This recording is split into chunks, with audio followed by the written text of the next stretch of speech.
Hello everyone, welcome to my channel. তোমরা যারা UGC net বা ডাব্লিউবি সেট এক্সাম দেবে তাদের জন্য ভিডিওটি খুবই গুরুত্বপূর্ণ হতে চলেছে। আর দেখো, এই ভিডিওটিতে আমি সম্পূর্ণ 10টা ইউনিটই কমপ্লিট করে দেব।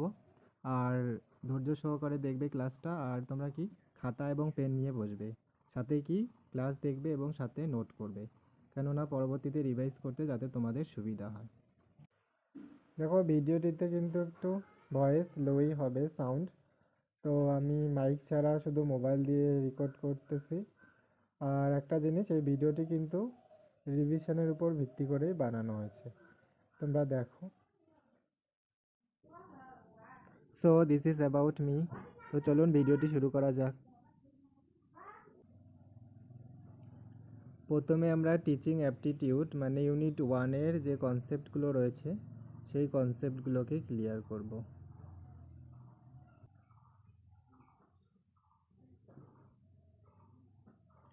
টিচিং অ্যাপটিটিউড, দেখো, টিচিং অ্যাপটিটিউড শিক্ষণ ও প্রবণতা।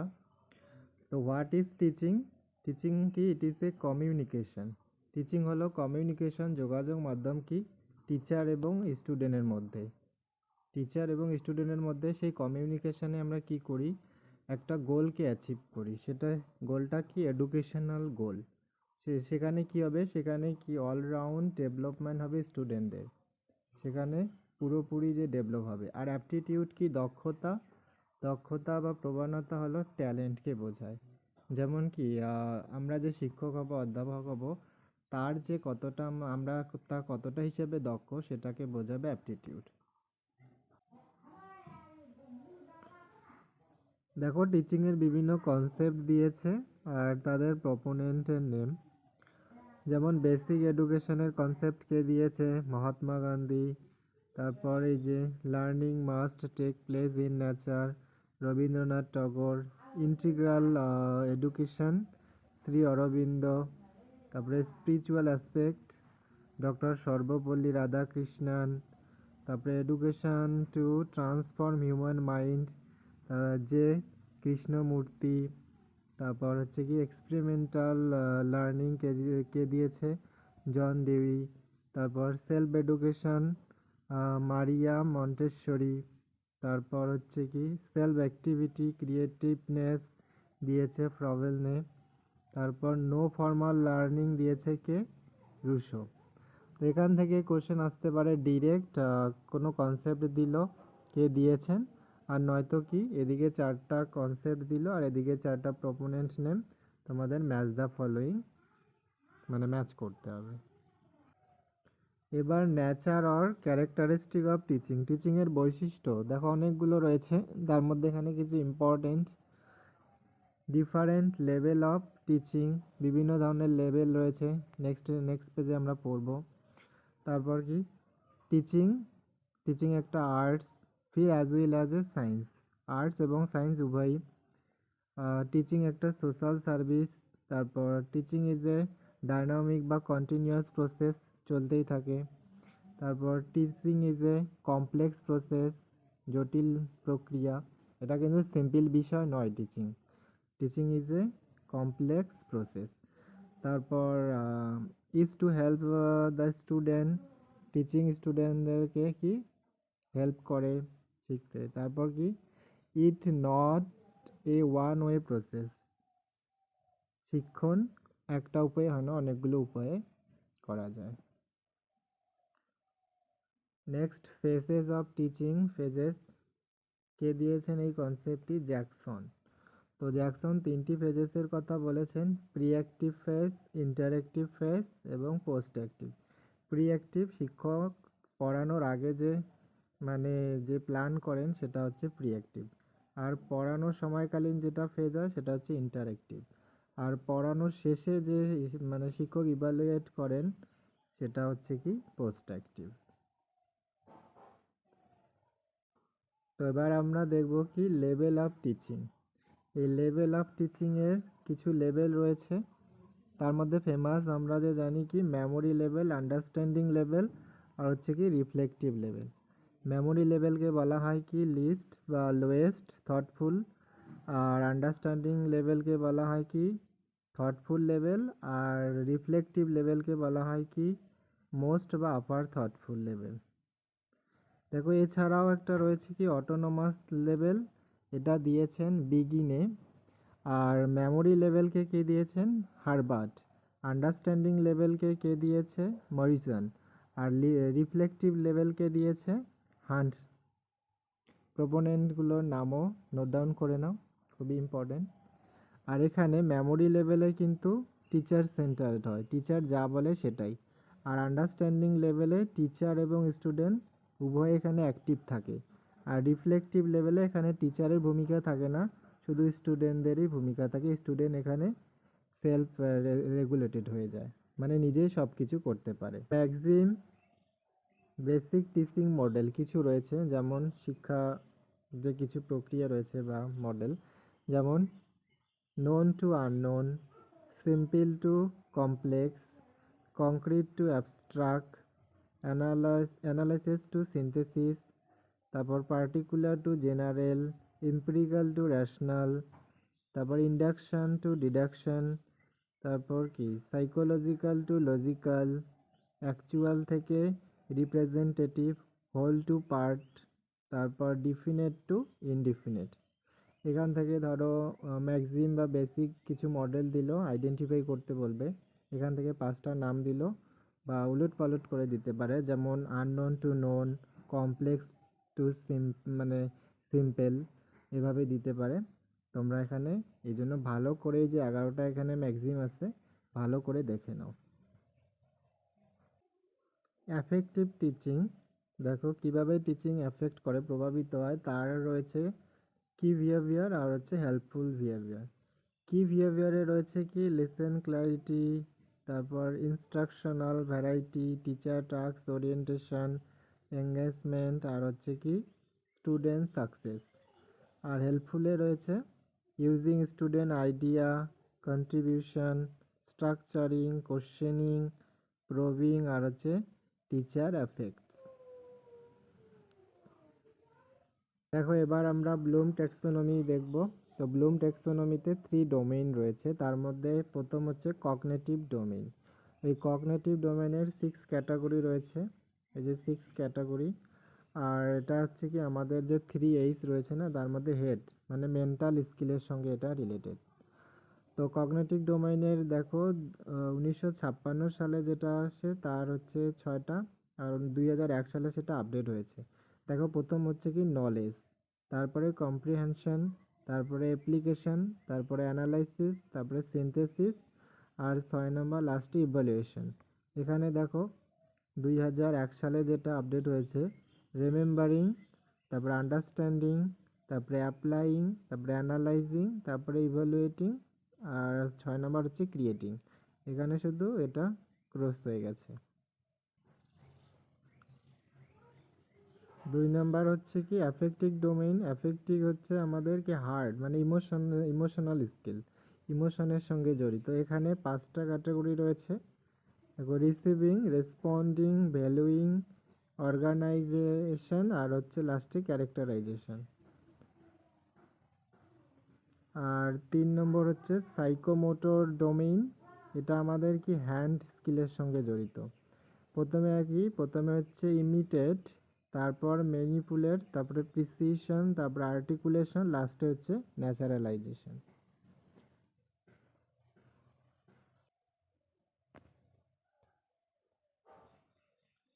তো এবার আমরা দেখব সোলো ট্যাক্সোনমি, এটাও খুবই গুরুত্বপূর্ণ একটা কনসেপ্ট। সোলো ট্যাক্সোনমিতে 5টি স্টেপ রয়েছে। প্রথমে হচ্ছে প্রি স্ট্রাকচারাল, নাম্বার 2-এ রয়েছে কি ইউনিস্ট্রাকচারাল, 3-তে হচ্ছে মাল্টি স্ট্রাকচারাল, আর নাম্বার 4 হচ্ছে কি রিলেশনাল, আর নাম্বার 5 হচ্ছে এক্সটেন্ডেড অ্যাবস্ট্রাক্ট। এবার আমরা দেখব 5 ইজ অফ কনস্ট্রাকটিভিজম। কনস্ট্রাকটিভিজমের যে 5টি ই, প্রথমে হচ্ছে কি এঙ্গেজ, তারপরে নাম্বার 2-এ হচ্ছে এক্সপ্লোর, তারপর 3 নাম্বারে হচ্ছে এক্সপ্লেইন, 4 নম্বরে রয়েছে কি এলাবোরেট, আর লাস্ট হচ্ছে কি ইভালুয়েট। খুবই গুরুত্বপূর্ণ, এখান থেকে বারবার কোশ্চেন আসে। লার্নিং থিওরিজ ও রিলেটেড কিছু মডেল রয়েছে, যেখান থেকে বারবার কোশ্চেন আসে এখানে কিন্তু ম্যাচ দ্য ফলোয়িং দিতে পারে, নয়তো ডিরেক্ট দিতে পারে। তো প্রথমত কি inductive thinking model, Hilda Taba, concept attainment model, Bruner, the picture word inductive model, Emily, তারপর scientific inquiry model Joseph Schwab, তারপর ইনকোয়ারি মডেল রিকার্ড সাসম্যান, তারপর নিমোনিক মডেল কে দিয়েছেন মাইকেল প্রিসলি, তারপর লাস্ট হচ্ছে কি অ্যাডভান্স অর্গানাইজার মডেল ডেভিড অসবল। দেখো types of evaluation এই মূল্যায়ন টিচিংয়ের ক্ষেত্রে খুবই গুরুত্বপূর্ণ, কেননা ছাত্রছাত্রীরা কতটা বুঝতে পারছেন বা বুঝছেন কি না সেটা জানার জন্য এই ইভ্যালুয়েশন খুবই গুরুত্বপূর্ণ একটা বিষয়। তো ইভ্যালুয়েশনের টাইপস দেখো প্রকারভেদ, প্রথমে নেচারের ভিত্তিতে, কোয়ান্টিটিভ এবং কোয়ালিটিটিভ, আর দ্বিতীয় হচ্ছে কি ফেজ অফ ইনস্ট্রাকশনের ভিত্তিতে। তো এখানে ফেজ মানে ফেজের উপর ভিত্তি করে রয়েছে তিনটি টাইপ, একটা হচ্ছে কি বিফোর, ডিউরিং আর হচ্ছে আফটার। প্লেসমেন্ট ইভ্যালুয়েশন, এই প্লেসমেন্ট ইভ্যালুয়েশন হচ্ছে ওই ইভ্যালুয়েশন যেখানে কি শিক্ষক ধরো জানতে চাইলেন যে আগে স্টুডেন্টরা কতটুকু জানে, এ বিষয়ে কতটুকু জানে না, বা বেসিক যদি স্টুডেন্টরা জানে তাহলে শিক্ষক বেসিক সেখান থেকে পড়াবেন না, মানে তারপর থেকে মানে পড়ানো মডারেট লেভেল থেকেই পড়ানো স্টার্ট করে দেবেন, সেটা হচ্ছে প্লেসমেন্ট ইভ্যালুয়েশন। আগেই কি স্টুডেন্টদের কাছে আমরা টেস্ট নেওয়া হচ্ছে তারা কতটা জানে কি না। এখানে এক্সাম্পল দেওয়া আছে, দেখে নিও। নেক্সট কি হচ্ছে ফর্মেটিভ ইভ্যালুয়েশন। এই ফর্মেটিভ ইভ্যালুয়েশনটা কি ক্লাস চলাকালীন শিক্ষক যখন ক্লাস করাচ্ছেন কোনো টপিক একটা পড়িয়ে দিলেন, পড়ানোর পর সেখান থেকে কোশ্চেন অ্যান্সার হচ্ছে মানে কোশ্চেন ধরছেন স্টুডেন্টদের, সেটা হচ্ছে কি ফর্মেটিভ ইভ্যালুয়েশন। এখানে এক্সাম্পল দেওয়া আছে, দেখে নাও। ডায়াগনস্টিক ইভ্যালুয়েশন কি, এখানেও কি ডিউরিং দ্য সেশন, মানে শিক্ষক ধরো ক্লাস করাচ্ছেন, তো ক্লাস করানোকালীন বা কোনো টপিক পড়িয়ে দিলেন, পড়ানোর পর দেখা গেল কি যে সেই টপিকে স্টুডেন্টদের মধ্যে প্রবলেম দেখা দিল বা প্রবলেম হয়ে গেল, সেটা বুঝতে পারছে না স্টুডেন্টরা ছাত্রছাত্রীরা। তো কেন বুঝতে পারছে না সেটাকে এখানে আইডেন্টিফাই করা হচ্ছে, সেটা হচ্ছে কি ডায়াগনস্টিক ইভ্যালুয়েশন। আর লাস্ট হচ্ছে কি সাবমেটিভ ইভ্যালুয়েশন। এই সাবমেটিভ ইভ্যালুয়েশন কি আফটার দ্য সেশন বা course, end of the session, মানে পুরো ধরো একটা সেমিস্টার বা একটা ইয়ার শেষ হয়ে যে লাস্টে ফাইনাল এক্সাম হবে, সেটা হচ্ছে কি সাবমেটিভ ইভ্যালুয়েশন। দেখো টিচিং অ্যাপটিটিউডের কিন্তু হিউম্যান মেমোরি সিলেবাসে নেই, খুবই সুন্দর একটা টপিক, এখান থেকে সিম্পলভাবে কোশ্চেন আসে, যেমন কি sensory memory, short term memory, long term memory. এই লং টার্ম মেমোরির আবার দুটো টাইপ রয়েছে, একটা হচ্ছে কি এক্সপ্লিসিট আর একটা কি ইমপ্লিসিট।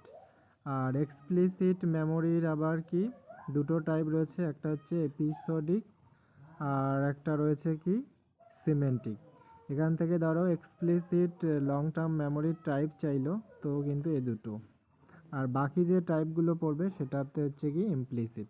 তোমরা এখান থেকে শুধু এই দুটো মনে রাখবে, বাকি এলিমিনেশন করে দিতে পারবে। এখান থেকে কোশ্চেন আসে, এটা নিউ টপিক। টিচিং অ্যাপটিটিউড শেষ হয়ে গেল, এখন আমরা রিসার্চ অ্যাপটিটিউড নিয়ে আলোচনা করব। তো রিসার্চ অ্যাপটিটিউডের যে সমস্ত বিষয় খুবই ইম্পর্টেন্ট সেই বিষয়গুলি নিয়ে আমরা আলোচনা করব। চলো শুরু করা যাক।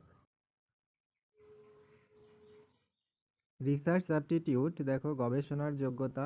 এখানে তুমি নেট সেট পাস করে বা জিআরএফ পেয়ে তুমি যে একজন রিসার্চ স্কলার হবে, ফিউচারে রিসার্চ করবে, তার জন্য যে তোমার এখানে দক্ষতা সেটা চেক করা হয়।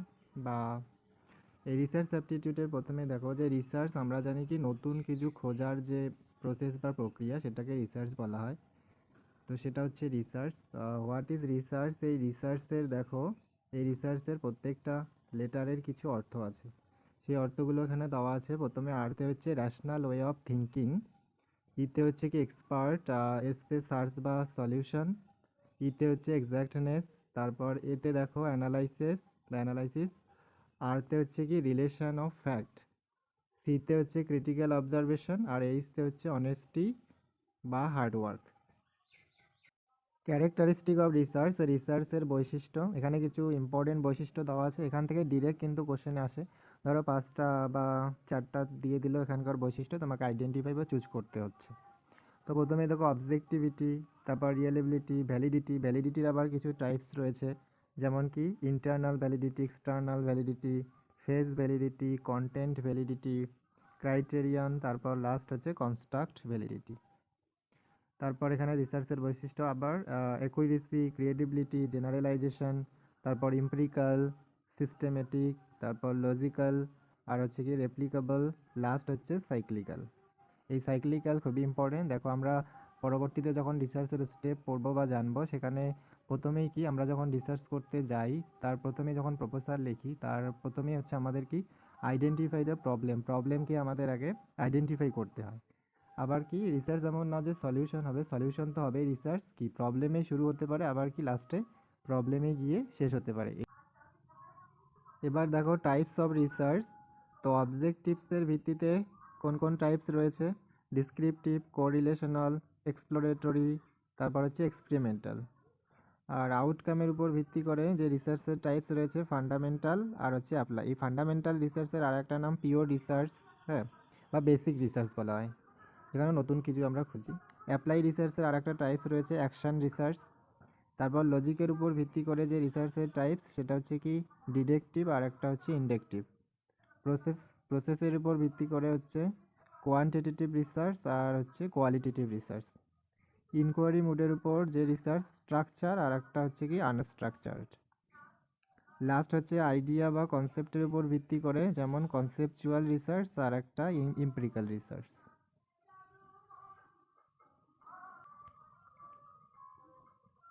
স্টেপস অফ রিসার্চ, রিসার্চের কিছু স্টেপস রয়েছে। দেখো এখান থেকে ক্রোনোলজি বেসড কোশ্চেন আসে।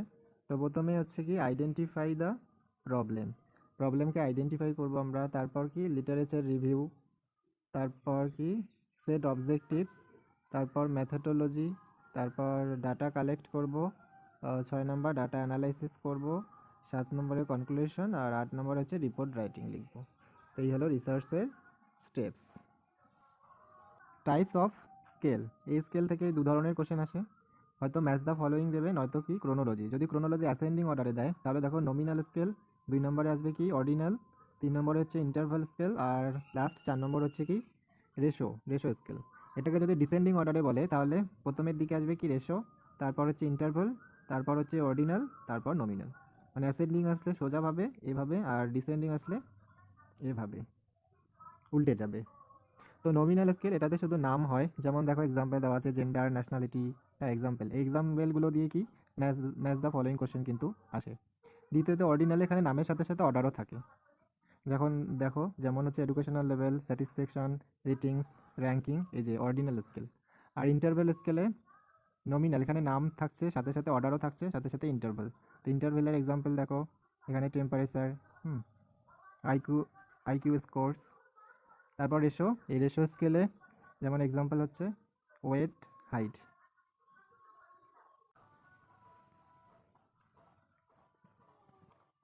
দেখো টাইপস অফ স্যাম্পলিং। তো রিসার্চ করার সময় আমাদের স্যাম্পল বলতে দেখো পুরো একটা পপুলেশনের মধ্যে যখন আমরা কিছু সংখ্যক মানুষের নিয়ে মানে ধরো একটা রিসার্চ করব, সেটা হচ্ছে স্যাম্পল, মানে কিছু সংখ্যক।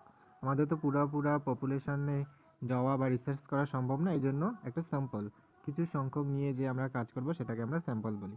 তো স্যাম্পলের টাইপস রয়েছে দেখো প্রবাবিলিটি স্যাম্পলিং, আর হচ্ছে কি নন প্রবাবিলিটি। তো প্রবাবিলিটি স্যাম্পলের যে কিছু টাইপস, সেগুলো দেখো সিম্পল, র্যান্ডম, সিস্টেমেটিক, আর হচ্ছে কি ক্লাস্টার। এখানে ডিরেক্ট কোশ্চেন আসে কি প্রবাবিলিটি স্যাম্পলিং আইডেন্টিফাই করো, তো এখানে কিছু নন প্রবাবিলিটি টাইপসে দিবে, আর হচ্ছে কি সাথে প্রবাবিলিটি দিয়ে দিল। তো সেখান থেকে তোমাদের চুজ করতে হবে যে কোনগুলো প্রবাবিলিটি স্যাম্পলিং আর কোনগুলো হচ্ছে কি নন প্রবাবিলিটি স্যাম্পলিং। তো প্রবাবিলিটি স্যাম্পলিংয়ের আমরা কি 4টা টাইপস দেখলাম, সিম্পল, র্যান্ডম, আর সিস্টেমেটিক, স্ট্র্যাটিফাইড, আর হচ্ছে কি ক্লাস্টার স্যাম্পলিং। এই 4টা হচ্ছে কি প্রবাবিলিটি স্যাম্পলিং। তো এখন আমরা দেখব যে টাইপস অফ নন প্রবাবিলিটি স্যাম্পলিংয়ের সঙ্গে কোন কোন টাইপস রয়েছে দেখো, কনভিনিয়েন্স স্যাম্পলিং, কোটা স্যাম্পলিং, পারপোসিভ স্যাম্পলিং আর হচ্ছে স্নোবল স্যাম্পলিং। এই চারটা হচ্ছে কি নন প্রবাবিলিটি স্যাম্পলিংয়ের টাইপস। টপিক দেখব ইউজিসি রেজুলেশন 2018। তো এখানে প্লেগরিজমের কিছু লেভেল রয়েছে, মানে পেনাল্টি লেগে যায়, আমাদের উপর সাজা হয়ে যায় যদি আমরা কারো কাছ থেকে কিছু কপি করি, সেটার যদি ক্রেডিট না দিই বা কতটুকু আমরা কপি করতে পারবো তার যে লেভেল। দেখো 0 লেভেলে হচ্ছে 10%, এখানে কোনো সাজা হবে না, নো পেনাল্টি। আর লেভেল 1-এ 10 থেকে 40%। এখানে তুমি 10 থেকে 40%, এখানে তাহলে 6 মান্থের হতে পারে রিসাবমিট করার জন্য। আর লেভেল 2 হচ্ছে কি 40 থেকে 60%। আর লেভেল 3 হচ্ছে কি 6%-এর উপরে যদি তুমি কারো চুরি করো, কারো কাছ থেকে কপি করো কারো কিছু, তাহলে সেখানে তোমার রেজিস্ট্রেশন ক্যান্সেল হতে পারে। আর ফ্যাকাল্টির ক্ষেত্রে দেখো, লেভেল 1-এ 1 ইয়ার নো পাবলিকেশন, লেভেল 2-এ 2 ইয়ার নো পাবলিকেশন, আর লেভেল 3-তে নো পাবলিকেশন ফর 3 ইয়ার্স। দেখো এপিএ স্টাইল এবং এমএলএ স্টাইল।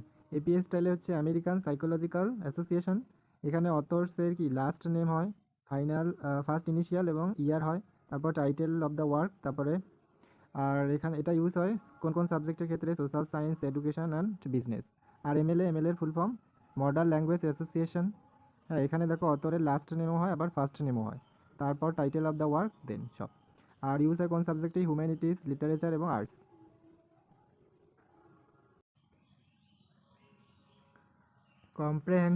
কম্প্রেহেনশন দেখো বা প্যাসেজ, এই প্যাসেজে 5টা কোশ্চেন পেপার 1-এ থাকে আর 10টা কোশ্চেন থাকে পেপার 2-এ। এই কম্প্রেহেনশনে টোটাল তোমরা পাবে 30 নম্বর, মানে ভালো একটা স্কোর। তো এই কম্প্রেহেনশন কি করে, অনেকেই সেটাকে স্কিপ করে যায়, একবারে গিয়ে কি এক্সামে পারফরমেন্স করতে চায়, কিন্তু সেটা একদমই উচিত না। তোমাদের প্রত্যেক দিন ডেইলি একটা করে অন্তত প্রিভিয়াস ইয়ার্স পেপার থেকে তোমাদের কি মানে প্যাসেজ প্র্যাকটিস করা খুবই দরকার। তো প্যাসেজ প্রত্যেক দিন প্র্যাকটিস করো, আমি এখানে একটা দিয়ে দেবো, আর তোমরা সেটা পড়ে 5টা কোশ্চেনের অ্যান্সার কমেন্ট সেকশানে জানাবে। এই যে এখানে একটা প্যাসেজ দেওয়া আছে, এটা পড়বে তোমরা ভালো করে, পড়ে তারপর আমি কোশ্চেন দিয়ে দেবো 5টা, আর সেই একটা করে অ্যান্সার, মানে 5টারই অ্যান্সার তোমরা কমেন্টে জানাবে আমাকে। তো প্যাসেজে দেখো, প্যাসেজ করার কিছু ট্রিক্স রয়েছে। তো প্রথমত এই লেখা থাকে কি রিড দ্য ফলোয়িং প্যাসেজ, এটা তোমরা ভুলেও করবে না। প্রথমে তোমরা ডিরেক্ট চলে যাবে কোশ্চেন পড়বে, তারপরে প্যাসেজ। আর কেননা প্রথমে যদি তোমরা এই প্যাসেজটা পড়া শুরু করে দাও না, তাহলে অনেকটা সময় এখানেই চলে যাবে, আর পরে নার্ভাস ফিল হবে, আর এক্সামে আমাদের কি টাইমও খুব কম থাকে। তাই প্রথমে ফার্স্ট কাজ হচ্ছে তোমাদের কোশ্চেন পড়া। ফার্স্ট কোশ্চেন পড়বে, আর প্রথমের দিকের এই প্যারাগ্রাফ, মানে প্রথমের দিকে লাইনগুলো পড়া শুরু করবে, তারপরে সেখানে অ্যান্সার পেয়ে গেলে তারপরে সেকেন্ড, তারপরে থার্ড, এইভাবে তোমরা প্যাসেজ সলভ করবে। কোশ্চেন নাম্বার 1 দেখো তোমরা,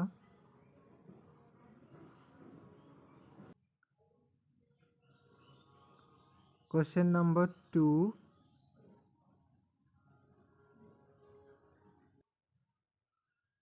কোশ্চেন নাম্বার 3, কোশ্চেন নাম্বার 4,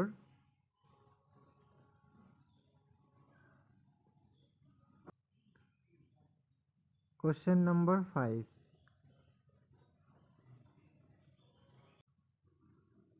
এবার ইউনিট 4 কমিউনিকেশন। দেখো কমিউনিকেশনের যে গুরুত্বপূর্ণ বিষয়গুলো রয়েছে, কনসেপ্টগুলো, তো এখন আমরা সেগুলো দেখব। What is communication? দেখো কমিউনিকেশন কি, যোগাযোগ বা সংযোগ কি। দেখো এটা কি করে, এটা it is a create understand, মানে আমরা যে আমাদের যে বোঝার ক্ষমতা বা বোঝার ক্যাপাসিটি সেটাকে বাড়ায়, বা এটা খুবই গুরুত্বপূর্ণ। দেখো কমিউনিকেশন না হলে আমরা বুঝবো কি করে। দেখো, আর কমিউনিকেশন করার জন্য কি একজন সেন্ডার আর একজন রিসিভারের প্রয়োজন হবে, একজন মেসেজ দেবে আর একজন সেটা বুঝবে। হ্যাঁ, এটাই হচ্ছে কমিউনিকেশন। তো এই কমিউনিকেশন কি, এর আগেও আমরা টিচিংয়ে দেখেছি যে টিচিং ইজ এ কমিউনিকেশন, কেননা কমিউনিকেশন ছাড়া টিচিং তো সম্ভবই না। যত ভালো কমিউনিকেশন হবে তত ভালো টিচিং হবে। সেম এখানে কমিউনিকেশনও আমাদের এখানে দেখো যোগাযোগ বা সংযোগ কমিউনিকেশন মানে একজন সেন্ডার থাকবে আর একজন রিসিভার।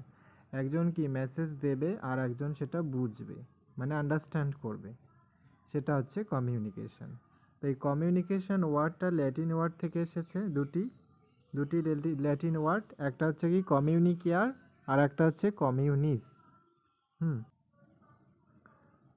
ক্যারেক্টারিস্টিক অফ কমিউনিকেশন, দেখো কমিউনিকেশনের বৈশিষ্ট্য দেখে নাও, এখান থেকে ডিরেক্ট কিছু তুলে দেবে, তোমাদের আইডেন্টিফাই করতে হবে, এখান থেকে স্টেটমেন্ট বেস কোশ্চেন আসতে পারে। তো প্রথমত কমিউনিকেশন কি, টু ওয়ে প্রসেস। তারপর নলেজ অফ ল্যাঙ্গুয়েজ, হ্যাঁ, তারপর হচ্ছে কি এক্সচেঞ্জ অফ আইডিয়া, আমরা একে অপরের আইডিয়াকে কি এক্সচেঞ্জ করি। তারপর এটা দেখলাম নলেজ অফ ল্যাঙ্গুয়েজ। তারপর কন্টিনিউয়াস প্রসেস, তারপর use of word as well as a symbol, হ্যাঁ আমরা এখানে কি ওয়ার্ডের মাধ্যমে কমিউনিকেশন করতে পারি, শব্দের মাধ্যমে আবার সিম্বলের মাধ্যমেও, যেমন ভার্বাল নন ভার্বাল কমিউনিকেশনে এরপর আমরা কি টাইপসে দেখতে পাবো। হ্যাঁ, তারপর কমিউনিকেশন ইজ অ্যান হচ্ছে কি ইনলেস প্রসেস। তারপর ডিরেক্ট ইনডাইরেক্ট, তারপর মিউচুয়াল আন্ডারস্ট্যান্ডিং, বললামই একে অপরকে আমরা বুঝবো। তারপর ফর্মাল ইনফর্মাল কমিউনিকেশন, হ্যাঁ ডিরেক্ট ইনডাইরেক্ট দেখে নিলাম। তো এগুলো কি কমিউনিকেশনের বৈশিষ্ট্য।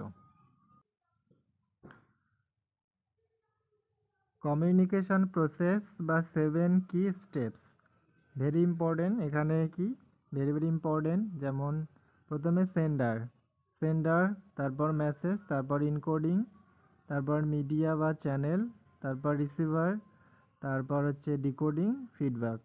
দেখো সেন্ডার, ধরো আমি কাউকে মেসেজ দেব, ধরো আমি সেন্ডার, তারপরে মেসেজে আমরা মানে আমি কি কি ইনফরমেশান দিলাম, তারপর সেখানে কি ইনকোডিং করলাম ঠিক আছে কি না, কি স্যাম্বল দেবো, কি ওয়ার্ডে লিখবো, কিভাবে লিখবো, তারপর সেটা কি একটা মিডিয়ার মাধ্যমে পাঠাবো কাউকে, সেটা সে রিসিভার একজন, ধরো আমার একজন ফ্রেন্ড, সে রিসিভ করলো, সেটা দেখলো, তারপর সেটা সে ডিকোড করলো, সে মেসেজটা বুঝলো, তারপর ফিডব্যাক দিল আমাকে। এটা হচ্ছে কি কমিউনিকেশন প্রসেস বা স্টেপ। এবার আমরা দেখব ডিফারেন্স বিটুইন এসিঙ্ক্রোনাস এবং সিঙ্ক্রোনাস কমিউনিকেশনের মধ্যে। তো এসিঙ্ক্রোনাস বলতে দেখো এখানে এমন একটা কমিউনিকেশন এসিঙ্ক্রোনাস, তার এক্সাম্পল দেখো ইমেল, রেকর্ডেড ভিডিও, যেটা এখন তোমরা দেখতে পাচ্ছ, এই ভিডিওটায় যদি কি লাইভ হতো তাহলে সেটা হতো কি সিঙ্ক্রোনাস, মানে যেটা লাইভে রিয়েল টাইমে হয় সেটা হচ্ছে কি সিঙ্ক্রোনাস কমিউনিকেশন, আর যেটা রিয়েল টাইমে হয় না সেটা হচ্ছে কি এসিঙ্ক্রোনাস। যেমন এসিঙ্ক্রোনাসের কি example email, recorded video, blogs, হ্যাঁ এই সমস্ত কিছু। আর সিঙ্ক্রোনাসে যেমন live video class, face to face meeting, যখন তোমরা কারোর সঙ্গে দেখা করো, কথা বলো, সেটা হচ্ছে সিঙ্ক্রোনাস কমিউনিকেশন বা ভিডিও কনফারেন্স ইত্যাদি। পারপোজ অবজেক্টিভ অফ কমিউনিকেশন, কমিউনিকেশনের উদ্দেশ্য কি, দেখো get a provide information, gives instruction, suggestion, advice, to make a request etcetera. দেখো এটা important, 4 S of communication, 4 S, এসতে কি শর্টনেস, এসতে সিম্পলিসিটি, এসতে স্ট্রেংথ, আর এসতে হচ্ছে কি সিনসিয়ারিটি। এখান থেকে ডিরেক্ট কোশ্চেন আসতে পারে, 4 এস অফ কমিউনিকেশন, এখানে ধরো স্ট্রেংথের জায়গায় অন্য কিছু দিয়ে দিল, এই 4 এস। দেখো অ্যাফেক্টিভ কমিউনিকেশন স্কিল, অ্যাফেক্টিভ কখন হবে কমিউনিকেশন, অবজারভেন্স, ক্ল্যারিটি হবে যখন, লিসেনিং অ্যান্ড আন্ডারস্ট্যান্ডিং, তারপর ইমোশনাল ইন্টেলিজেন্স আসবে এখানে, হ্যাঁ ইমোশনাল ইন্টেলিজেন্স, তারপরে সেলফ এফিসিয়েন্সি আর সেলফ কনফিডেন্স যখন পাবে তোমরা, তারপর হচ্ছে কি রেসপেক্টফুলনেস। এগুলো কি কমিউনিকেশনের অ্যাফেক্টিভ কমিউনিকেশনের স্কিলস। দেখো এখন টাইপস অফ কমিউনিকেশন, কমিউনিকেশনের বিভিন্ন প্রকারভেদ, তার মধ্যে দেখো রিলেশনের উপর ভিত্তি করে আমরা প্রথমে দেখব। তো রিলেশনের উপর ভিত্তি করে ইন্টারপার্সোনাল বা হচ্ছে ডায়াডিক কমিউনিকেশন, এটার আর এক নাম কি ডায়াডিক কমিউনিকেশন। তো ইন্টারপার্সোনাল কমিউনিকেশন বিটুইন টু মোর পার্সন, দুইয়ের বেশি মানুষের সঙ্গে যখন আমরা কি কমিউনিকেট করি সেটা হচ্ছে ইন্টারপার্সোনাল। ইন্টারপার্সোনালের কিছু স্টেজ রয়েছে, এখানে আসে কোশ্চেন, দেখো ফ্যাটিক, পার্সোনাল আর হচ্ছে কি ইন্টিমেট। তারপর এটাও কি রিলেশনের উপর ভিত্তি করে কি ইন্ট্রাপার্সোনাল কমিউনিকেশন। ইন্ট্রাপার্সোনাল হচ্ছে যখন আমরা নিজের সঙ্গেই ওয়ান ইট সেলফ, মানে নিজের সঙ্গে, যেমন মেডিটেশন করো যখন তোমরা, হ্যাঁ, নিজের সঙ্গে যখন কথা বলো সেটা হচ্ছে কি ইন্ট্রাপার্সোনাল কমিউনিকেশন। তারপর কি মাস বা মিডিয়েটেড কমিউনিকেশন, মাস কমিউনিকেশন। তারপর হচ্ছে গ্রুপ কমিউনিকেশন। গ্রুপ কমিউনিকেশন হচ্ছে যখন একটা গোলকে আমরা অ্যাচিভ করি, সেখানে কি স্মলও গ্রুপ হতে পারে, সেখানে লার্জ গ্রুপও হতে পারে, হ্যাঁ, সেটা হচ্ছে কি গ্রুপ কমিউনিকেশন। এর আগে আমরা দেখলাম কি যে রিলেশনের উপর ভিত্তি করে কিছু টাইপস। এখন দেখো পারপোজ বা স্টাইলের উপর ভিত্তি করে কিছু কমিউনিকেশনের প্রকারভেদ বা টাইপস। সে হচ্ছে কি ফর্মাল, আর একটা রয়েছে ইনফর্মাল। তো ফর্মাল কমিউনিকেশন কি, ফর্মাল যখন আপার লেভেলে ম্যানেজমেন্ট কি ফর ডে টু ডে হবে, সেটা হচ্ছে কি ফর্মাল কমিউনিকেশন। তো ফর্মাল কমিউনিকেশনের কিছু দেখো এখানে, যেমন চেইন নেটওয়ার্ক, হ্যাঁ, স্টার নেটওয়ার্ক, তারপর কি সার্কেল নেটওয়ার্ক, চ্যানেল নেটওয়ার্ক, হ্যাঁ, ইনভার্টেড নেটওয়ার্ক, তারপরে হচ্ছে ওয়াই নেটওয়ার্ক। এগুলো কি, এগুলো সব হচ্ছে, এগুলো হচ্ছে formal communication. Informal communication, formal কমিউনিকেশনে আমরা দেখলাম যে অফিসিয়ালি, এখানে কিন্তু আনঅফিসিয়ালি। তো ইনফর্মাল কমিউনিকেশনে যেমন রয়েছে সিঙ্গেল স্ট্যান্ড নেটওয়ার্ক, তারপরে গসিপ নেটওয়ার্ক, হ্যাঁ, ক্লাস্টার নেটওয়ার্ক, এগুলো হচ্ছে রয়েছে কি ইনফর্মাল কমিউনিকেশনে। আর ইনফর্মাল কমিউনিকেশনের আর একটা নাম দেখো তোমরা, গ্রাফিফাইং। তো এখন আমরা দেখব কি যে বেসিস অফ ডিরেকশনের উপর ভিত্তি করে 3 টাইপস অফ কমিউনিকেশন রয়েছে, যেমন ভার্টিক্যাল কমিউনিকেশন, হরিজন্টাল বা লিটারাল কমিউনিকেশন, আর হচ্ছে কি ডায়াগোনাল কমিউনিকেশন। তো ভার্টিক্যাল কমিউনিকেশন দেখো, ভার্টিক্যাল হচ্ছে যেখানে কি টপ ডাউন, মানে নিচ থেকে উপর, ধরো এখানে নিচ থেকে উপরে যে কমিউনিকেশন হবে সেটা হচ্ছে ভার্টিক্যাল কমিউনিকেশন। তো এখন যদি হরিজন্টাল দেখি, বা হরিজন্টাল কিন্তু সেম লেভেলের যে কমিউনিকেশন সেটা হচ্ছে কি হরিজন্টাল। আর ডায়াগোনাল হচ্ছে কি মানে উপর নিচ ক্রস করে দিলে, যেমন এই ডিপার্টমেন্টের সঙ্গে ওই ডিপার্টমেন্টের কথোপকথন, ওই ডিপার্টমেন্টের সঙ্গে, এটা হচ্ছে কি ডায়াগোনাল।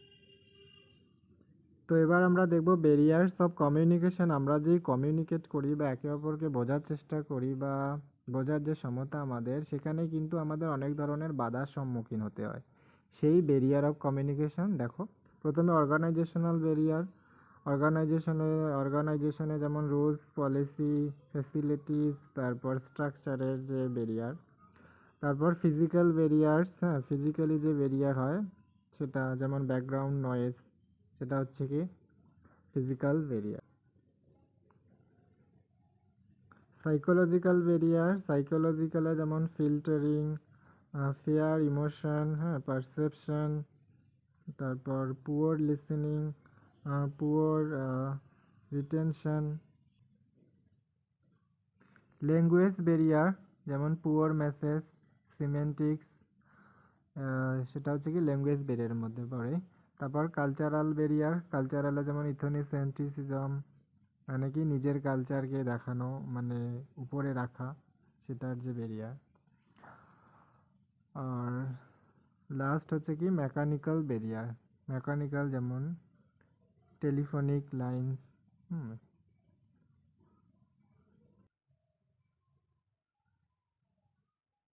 মাস মিডিয়া, দেখো এই মাস মিডিয়া থেকে এখন কিন্তু প্রচুর কোশ্চেন আসে, খুবই গুরুত্বপূর্ণ এই টপিকটি।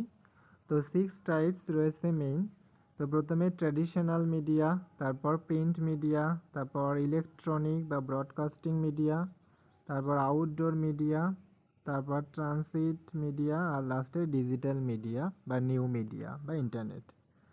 তো এই 6 টাইপস অফ মাস মিডিয়া। দেখো ট্র্যাডিশনাল মিডিয়ার সঙ্গে যে রিলেটেড এক্সাম্পল দেখে নিতে পারো তোমরা এখানে। প্রিন্টিং, হ্যাঁ, অনেক কিছু রয়েছে। স্টোরি টেলিং ইম্পর্টেন্ট, যেমন হ্যাঁ রুরাল রেডিও, তো এগুলো সব কি traditional media. Next print media. দেখো প্রিন্ট মিডিয়ার সঙ্গে রিলেটেড নিউজ পেপার, হ্যাঁ, তারপর জার্নালস, বুকস, নোবেলস, হ্যাঁ, এগুলো সব প্রিন্ট মিডিয়া। এবার দেখো ইলেকট্রনিক বা ব্রডকাস্টিং মিডিয়া। টেলিভিশন, রেডিও, হ্যাঁ, ট্র্যাডিশনাল কি টেলিফোন, ফিল্ম, মুভি, তারপর ভিডিও গেমস, এগুলো সব ইলেকট্রনিক ব্রডকাস্টিং মিডিয়া। নেক্সট কি আউটডোর মিডিয়া। তো আউটডোর মিডিয়ার সঙ্গে দেখো তোমরা ব্যানার, পোস্টার, সাইন, এই ইম্পর্টেন্ট কিছু সব দেখতে পারো তোমরা, এগুলো সব কি আউটডোর মিডিয়ার মধ্যে পড়ে।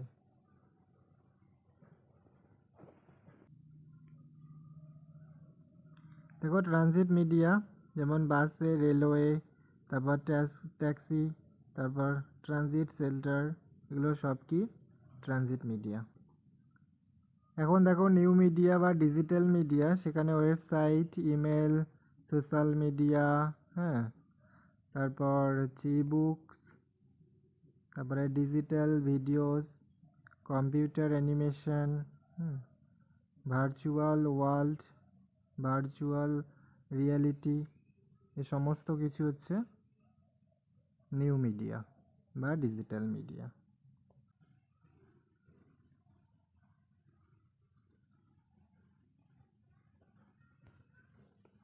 দেখো এবার একটা খুবই গুরুত্বপূর্ণ বিষয়, এখান থেকে কোশ্চেন আসে এখন ফিল্ম রিলেটেড।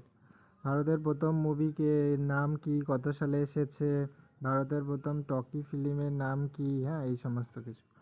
আর সাইলেন্ট মুভির নাম কি, দেখো রাজা হরিশ্চন্দ্র সাইলেন্ট মুভি ফিল্ম, তো 1913 সালে এসেছিল।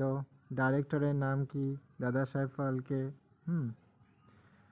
তারপর দ্বিতীয়ত টকি ফিল্ম, যেমন কি আলম এরা, কত সালে, 1931 সালে এসেছে। তো এখানে আমি কিছু ইম্পর্টেন্ট মুভির নাম দিলাম, ইয়ারগুলো দেখে নিও, তাদের ডিরেক্টরের নাম এবং থিম। এখানে ম্যাচ দ্য ফলোয়িং বা হচ্ছে কি ক্রোনোলজি বেস কোশ্চেন এখান থেকে আসে, দেখবে প্রিভিয়াস ইয়ার্সে প্রচুর এসেছে এখান থেকে কোশ্চেন। নেক্সট দেখো দূরদর্শন থেকে আসে ক্রোনোলজি বা ম্যাচ দ্য ফলোয়িং। কৃষি দর্শন 1967, তারপর কি চিত্রাহার 1982, হামলোক 1984, বুনিয়াদ 1986, রামায়ণ 1987, তারপর কি মগধি ডেস 1987, তারপর মহাভারত 1988, হ্যাঁ, ভারত এক খোঁজ 1988। এখানে কিছু হলিউড মুভির নাম দিয়ে দিলাম, তোমরা দেখে নিও, এখান থেকে ক্রোনোলজি বেস বা ম্যাচ দ্য ফলোয়িং কোশ্চেন আসে। পলিটিক্যাল সায়েন্সের পেপারে এসেছিল বা আদার্স পেপারেও এসেছে হলিউড মুভির নাম এবং কি তাদের হচ্ছে এই যে ইয়ারগুলো দেখে নিও। মডেল অফ কমিউনিকেশন, তো এই মডেলে তোমরা দেখতে পারো এখানে কি ক্রোনোলজি বেসড কোশ্চেন আসে শুধু, হ্যাঁ, এখানে দেওয়া আছে কোনটা লিনিয়ার, কোনটা ইন্টারেক্টিভ, হ্যাঁ, কোনটা ডাইনামিক মডেল, এগুলো দেওয়া আছে এখানে, তো তোমরা একবার দেখে নিও। ম্যাথামেটিক্যাল রিজনিং, দেখো ম্যাথামেটিক্যাল রিজনিংয়ে তোমাদের বেসিক ম্যাথ তো জানতেই হবে, আর এতটুকু যদি তোমরা না পারো, দেখো ম্যাথ থেকে কিন্তু 6টার বেশি কোশ্চেন আসে, 6টার বেশি না আসলেও কিন্তু 5টার বেশি আসবেই, 5টা 6টা কোশ্চেন আসবেই প্রত্যেকবার, প্রত্যেকটি পেপারের মধ্যেই আসবে সেটা। আর সেখান থেকে তোমরা নাম্বার সিরিজ আর লেটার সিরিজ অন্তত করে নিতে পারো, তাহলে 2টো কোশ্চেন পেয়ে গেলে, আর 4টা বাকি প্রিভিয়াস ইয়ার্স কোশ্চেনগুলো যে আসে সেগুলো যদি তোমরা প্র্যাকটিস করো তাহলে একটা তোমাদের মধ্যে আইডিয়া এসে যাবে বা পারবে তোমরা। এমন না যে হ্যাঁ নিয়ম কিছু জানতে হয় ম্যাথের বেসিক, তো আমি এখানে দিয়ে দেবো নিয়মগুলো, আর সাথে কি নাম্বার সিরিজ লেটার সিরিজ কিছু এখানে প্র্যাকটিস করব। তো প্রথমে দেখো তোমরা নাম্বার সিরিজ, এই নাম্বার সিরিজে প্রাইম নাম্বার সিরিজ আমরা দেখব।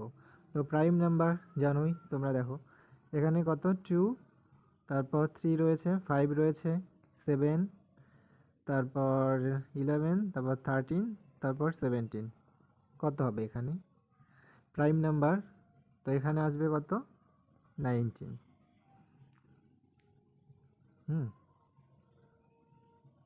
এবার দেখো তোমরা কি ডিফারেন্স নাম্বার সিরিজ, এই ডিফারেন্স নাম্বার সিরিজে ডিফারেন্স খুঁজতে হবে আমাদের। এই যে নাম্বারগুলো দেওয়া আছে 2, 5, 8, 11, 14, 17, তারপর কি 23 আর 26, তো এদের মধ্যে ডিফারেন্স কত করে, এদের মধ্যে ডিফারেন্স রয়েছে, মানে ডিফারেন্স সিরিজ কিন্তু সব থেকে সোজা হয়, আমাদের ডিফারেন্স বার করতে হয়। দেখো এখানে যদি আমরা ডিফারেন্স দেখি 2 আর 5-এর মধ্যে এখানে 3, তারপর 5 আর 8-এর মধ্যে যদি ডিফারেন্স দেখি এখানেও কিন্তু 3, তারপর 8 আর 11-এর মধ্যে এখানেও 3, তারপর 11 আর 14-এর মধ্যে এখানেও 3, তারপর 14 আর 17-এর মধ্যে এখানেও 3, তার মানে এখানে কত হবে অ্যান্সার, কত হবে তাহলে 20 আসবে এখানে। যদি আমরা এখানে 20 লিখি তাহলে দেখবে যে 17 আর 20 হয়ে গেল, এখানেও 3, তারপর 20 আর 23-এর মধ্যে এখানেও 3, তারপর হচ্ছে কি তোমাদের 23, 26 এখানেও 3, তো কারেক্ট অ্যান্সার আসলো কত 20। নেক্সট ডিফারেন্স নাম্বার সিরিজ আমরা একটা দেখে নেব।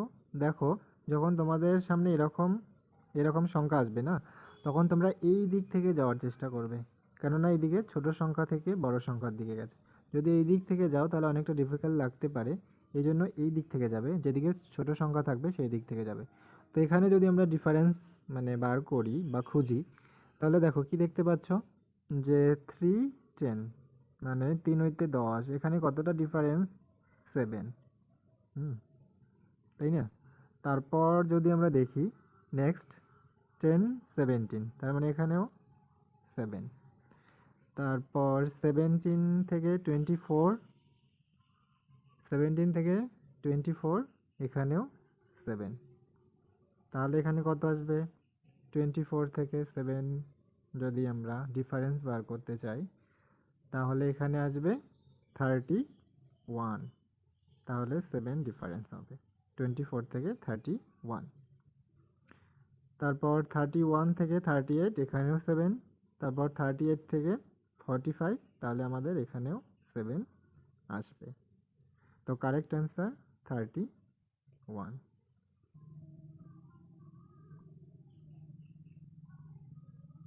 দেখো মাল্টিপ্লিকেশন নাম্বার সিরিজ, গুণ করতে হবে আমাদের কোনো নাম্বারকে কত দিয়ে গুণ করে, মানে এই যে এখানে দেওয়া আছে 2, 6, 18, 54, হ্যাঁ 486, 1458, এই নাম্বারগুলো দেওয়া আছে। তো এখানে দেখো 2, যদি 2-কে আমরা কত দিয়ে গুণ করি তাহলে 6 আসবে, তো 2 ইন্টু 3, তাই না, তাহলে 6 আসবে।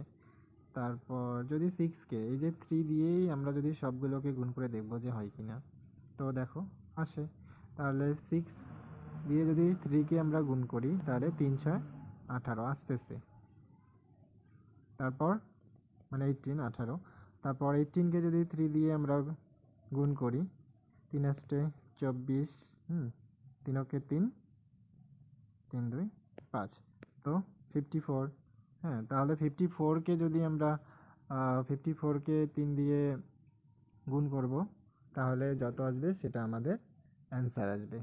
তাহলে 3 দিয়ে গুণ করো 54, 3, তাহলে 3 4 12, 3 5 15, 1 16, তার মানে 162, মানে 162 অ্যান্সার। তারপর 162-কে তোমরা কি 3 দিয়ে গুণ করে দেখতে পারো, এটা আসবে, তারপর এটাকে 3 দিয়ে গুণ করলে এটা এই সংখ্যাটা আসবে। এবার এটাকে দেখো 3 আছে, 12 আছে, 48 আছে, তারপর নেক্সট নম্বর। তো 3 কে যদি আমরা কত দিয়ে গুণ করলে 12 হবে দেখো,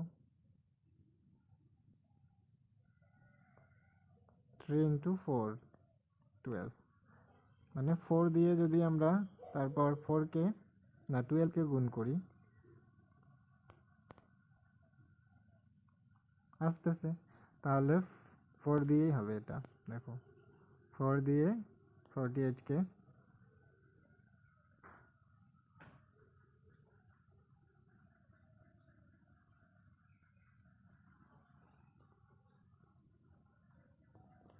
তার মানে 192, 192। ডিভিশন নাম্বার সিরিজে দেখো আমরা ডিভাইড করে যখন নাম্বার সিরিজ বাইর করব, এখানে 720 দেওয়া আছে, 120, তারপর হচ্ছে 24, 6, আর এখানে কত হবে লাস্টে দেওয়া আছে 1। তো দেখো 720, 720কে কত দিয়ে ভাগ করলে 120 আসবে, তারপরে 120কে কত দিয়ে ভাগ করলে আমাদের 24 আসবে, তারপর 24কে কত দিয়ে ভাগ করলে 6 আসবে, তারপরে অ্যান্সার। তো দেখো 6 দিয়ে যদি আমরা 720কে ভাগ করি, দেখো কেটে দেই, ডিভাইড করি, তাহলে কত 6 কে 6 থাকলো কত, তারপর 6 দুগুণ 12, তো 120 আসলো। তো 6 দিয়ে যদি আমরা 720কে ভাগ করি, তাহলে মানে ডিভাইড করি বা ভাগ করি, তাহলে 120 আসতেছে। তাহলে নেক্সট নম্বর 5, 5 দিয়ে যদি আমরা 120কে ভাগ করি, তাহলে দেখো 5 দুগুণ 10, 4 5 20, তো 24।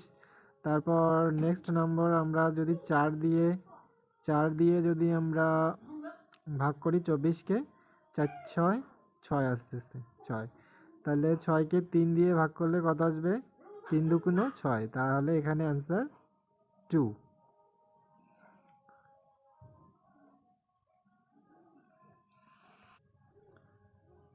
নেক্সট নম্বর দেখো N square number series square করতে হবে। এখানে দেখো কিছু নাম্বার দেওয়া আছে, এখানে আমাদের স্কোয়ার করে নাম্বার সিরিজের অ্যান্সার বার করতে হবে। তো প্রথমত 0 দেওয়া আছে, তারপর 4, তারপর 16, তারপর 36, তারপর 64, দেন এখানে কত হবে, তারপর হচ্ছে 144। দেখো প্রথমে এটা কি, এটা 2 এর স্কোয়ার 4, 2 দুগুণ 4, তারপর এটা 4 এর স্কোয়ার 4 4 16, তারপর এখানে 6, তারপর 6 6 36, তারপর এটা কি 8, 8 এর স্কোয়ার। দেখো এখানে আমরা দেখতে পাচ্ছি যে ইভেন নাম্বারে 2, 2 এর পরে কি 4, 4 এর পরে 6, 6 এর পরে 8, তারপরে 9 বাদ দিয়ে 10, 10 এর স্কোয়ার হবে এখানে। তাহলে 10 এর স্কোয়ার 10 10 100, তাহলে এখানে 100, এখানে 100 অ্যান্সার। -1 নাম্বার সিরিজ, এখানে নম্বর দেওয়া আছে 0, তারপর হচ্ছে 3, তারপর 8, 15, 24, 35, 48, 63, তারপর কত হবে।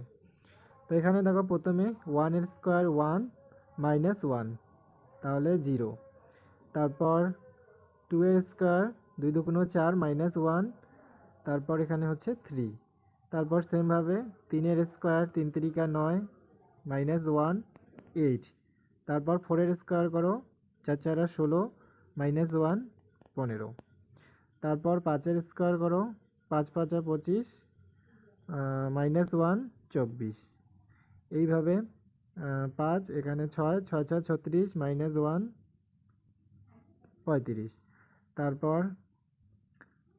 7 7 49, হ্যাঁ 7 7 49, এখানে -1 কত হইল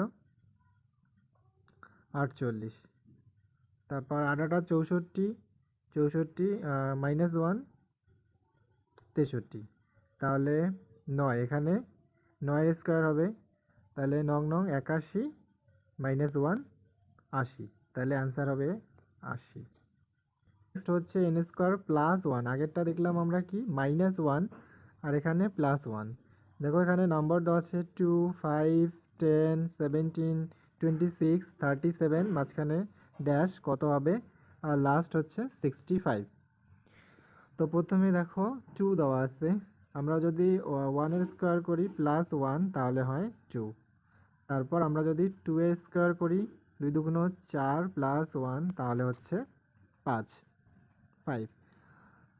তারপর তারপর এখানে কি 5 3 3 এর স্কোয়ার করো, 3 তিরিকা 9 আর যোগ 1 তাহলে 10, তাই না, 10। 3 এর স্কোয়ার 3 তিরিকা 3 এর স্কোয়ার 9 আর 1 যোগ 10, এখানে এটা 4 এর স্কোয়ার 4 4 16 আর সাথে 1 যোগ করে দেবো 17। তারপর এখানে কি 5 এর স্কোয়ার 5 5 25 আর 1 26।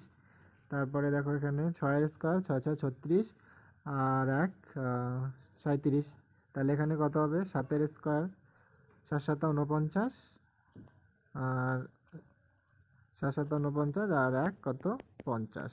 নাম্বার সিরিজ এন এর কিউব নাম্বার সিরিজ। তো এখানে কিছু সংখ্যা দেওয়া আছে, নাম্বার দেওয়া আছে, সেগুলো আমাদের কিউব রিলেটেড নাম্বার সিরিজ। তো সেটাকে বার করতে হবে। দেখো প্রথমে দেওয়া আছে কি 1, তারপরে হচ্ছে কি 8, তারপরে 27, তারপর 64, তারপর 125, তারপর হচ্ছে কি 216, তারপর কত হবে। দেখো আমরা এটা দেখতে পাচ্ছি কি 1 1 হচ্ছে 1 এর কিউব, তারপরে 8 হচ্ছে কি 2 এর কিউব, তারপর 27 কত 3 এর কিউব, তারপর 64 হচ্ছে 4 এর কিউব, আর 125 এটা হচ্ছে 5 এর কিউব, আর এখানে 216 দেওয়া আছে, এটা হচ্ছে 6 এর কিউব।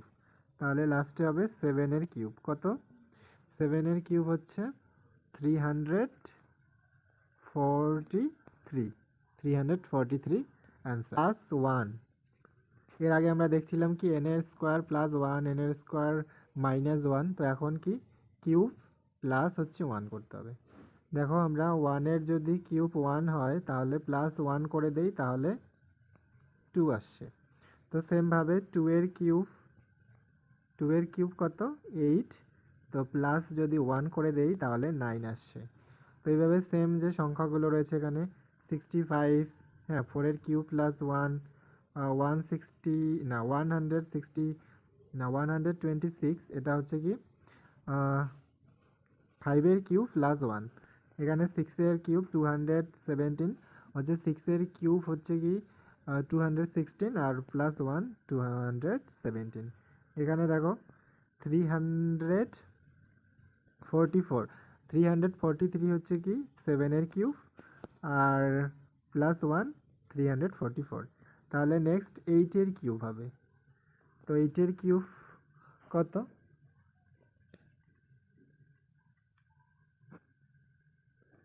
8 এর কিউব কত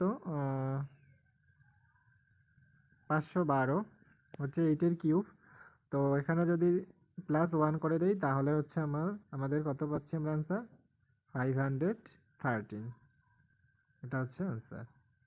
এখন আমরা দেখব কি লেটার সিরিজ। তো লেটার সিরিজে আমাদের যাওয়ার আগে প্রথমত এই তিনটে টেবিল রয়েছে জানতে হবে। দেখো এ বি সি ডি সবাই জানি আমরা জেড পর্যন্ত। তারপরে কি দেখো এখানে এ কে 1 নম্বর দিয়ে, বি কে 2, সি কে 3, এভাবে কি 26 মানে 26 নম্বর হিসাবে জেড পর্যন্ত রয়েছে আমরা জানি। তো নেক্সট এটাকে উল্টে দিয়ে যেমন জেড আগে আর এ পরে, তো এইভাবে আবার লিখতে হবে। দেখো জেডকে এখানে 1 ধরেছে আর 26কে এ ধরেছে, তো এখানে দুটো টেবিল হয়ে গেল। তো এখানে দেখো এখানে দেওয়া আছে এ থেকে এম পর্যন্ত, তারপর এম এর নিচে আবার এন থেকে এই দিক থেকে শুরু করে জেড।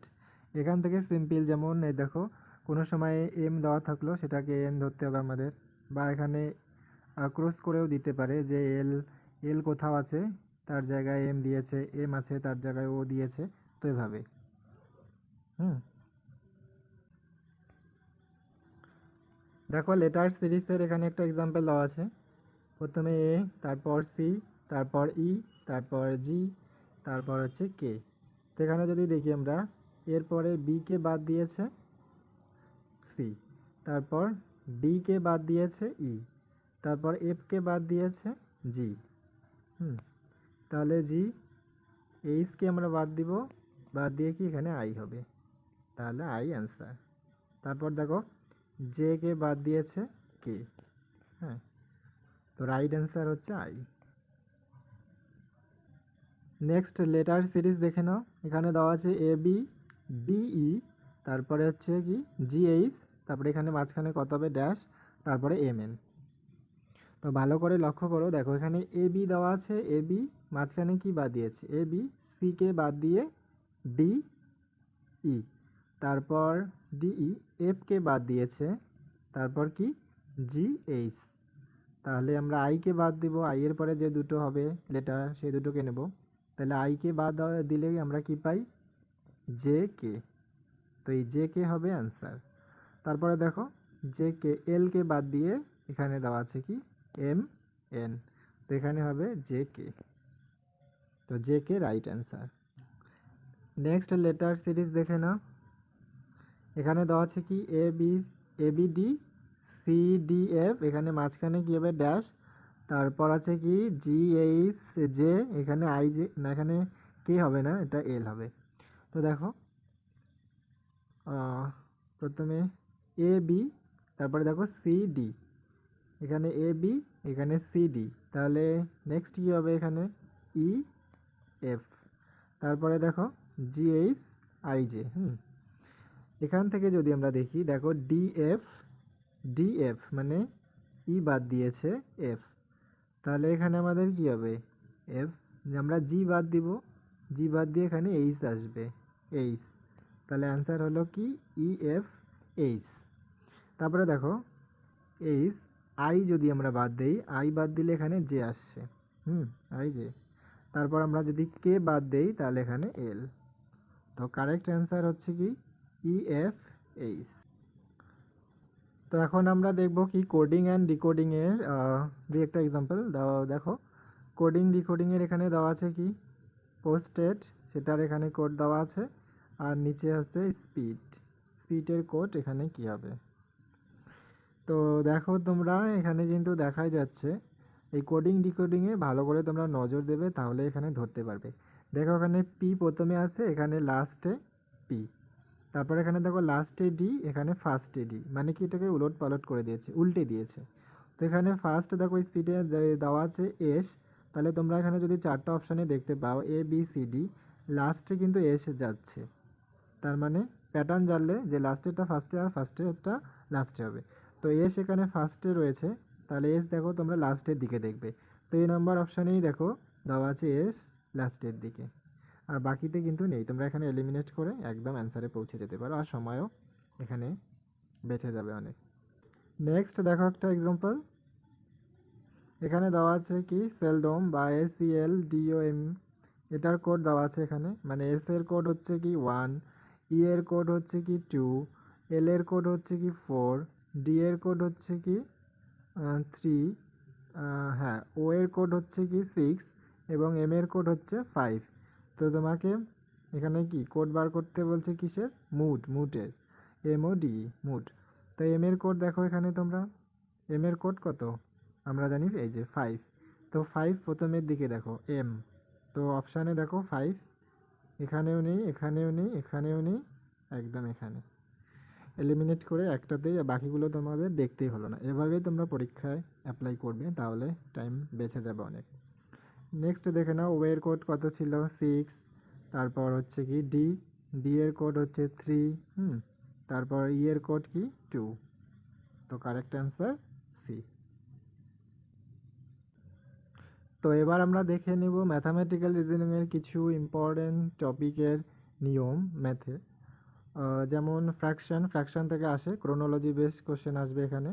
দেখো ফ্র্যাকশন কিন্তু সোজা, মানে ভাগ করে বার করা যায়, অনেক সোজাই দেয়। ধরো 5টা দিল ফ্র্যাকশন, সেখান থেকে তুমি বার করবে এবং ক্রোনোলজি সাজাবে। তো প্রথমত তোমাদের জানতে হবে কি প্রপার ফ্র্যাকশন, মিক্স কোনগুলো, তারপর ইমপ্রপার মানে প্রকৃত, অপ্রকৃত এবং মিশ্র। এখানে প্রকৃত জানো, প্রপার হচ্ছে কি যদি উপরে দেখো তোমরা ছোট সংখ্যা নিচে বড়, সেটাকে প্রকৃত বলা হয়। আর উপরে যদি বড় থাকে আর নিচে ছোট থাকে, তাহলে সেটাকে ইমপ্রপার ফ্র্যাকশন বলা হয়। আর মিক্স, এটা দেখতে পাচ্ছ মিশ্র, মানে মিক্স দেওয়া আছে, সেটা হচ্ছে মিশ্র ফ্র্যাকশন। নেক্সট হচ্ছে কি টাইম অ্যান্ড ডিস্টেন্স। দেখো বেসিক জানবে না, বেসিক থেকে এখন কিন্তু কোশ্চেন দেয়, যেমন স্টেটমেন্ট বেস কোশ্চেন দিচ্ছে, তারপর ম্যাচ দ্য ফলোয়িংয়েও দিচ্ছে ম্যাথের কোশ্চেন। তো সিম্পলভাবেই দিয়ে দেয়, যেমন ওই যে যখন আমরা কি কনভার্ট করি কিলোমিটার থেকে মিটার, এখানে যেমন 5/18 হয়, তারপর মিটার পার সেকেন্ডে যখন কিলোমিটারে যাই তখন কি 18/5 হয়। সিম্পলভাবে এই যে এগুলোই তুলে দেয় স্টেটমেন্টে, রং না কারেক্ট আইডেন্টিফাই করতে হয়। তারপরে দেখো টাইম ডিস্টেন্সের ফর্মুলা, এভাবে যদি না বোঝো তো যদি কোশ্চেন এসে যায় তো এইভাবে টেবিল বানিয়ে নেবে, যেমন উপরে হচ্ছে ডিস্টেন্স, নিচে হচ্ছে স্পিড অ্যান্ড টাইম। যদি ডিস্টেন্স বাই করতে বলে তাহলে কি স্পিড অ্যান্ড টাইমকে আমরা কি মাল্টিপ্লিকেশন করে দেই, মানে গুণ করে দেই। আর যদি স্পিড চায় তাহলে speed equal to distance by time হয়। আর যদি টাইম বাই করতে বলে টাইমে ডিস্টেন্স বাই স্পিড হয়। সিম্পল ইন্টারেস্টের ফর্মুলা দেখে নাও, তারপর হচ্ছে কম্পাউন্ড ইন্টারেস্টের ফর্মুলা সিম্পলভাবে এখানে দেওয়া আছে। নেক্সট প্রফিট অ্যান্ড লসের কিছু ফর্মুলা দেওয়া আছে, এখানে দেখে নাও। দেখো ফর্মুলা ছাড়াও কিন্তু করা যায়, মানে সহজ উপায়ে। তোমরা এই জন্য প্রিভিয়াস ইয়ার্স কোশ্চেন সলভ করো। আর ফর্মুলা মাস্ট লাগে, কিন্তু জেনে রাখা ভালো। শর্ট ট্রিক্সও রয়েছে, তাই এই জন্য বলি যে প্রিভিয়াস ইয়ার্সে ম্যাথামেটিক্যাল রিজনিংয়ের যে প্রিভিয়াস ইয়ার্সে এসেছে সেই কোশ্চেনগুলোকে সলভ করো। নেক্সট ভিডিওতে আমরা পার্ট 2 নিয়ে আলোচনা করব। তো ভিডিওটিতে তোমাদের যদি একটুও সাহায্য হয়ে থাকে, হেল্প হয়ে থাকে, তাহলে লাইক, শেয়ার ও কমেন্ট করতে ভুলবে না। ধন্যবাদ।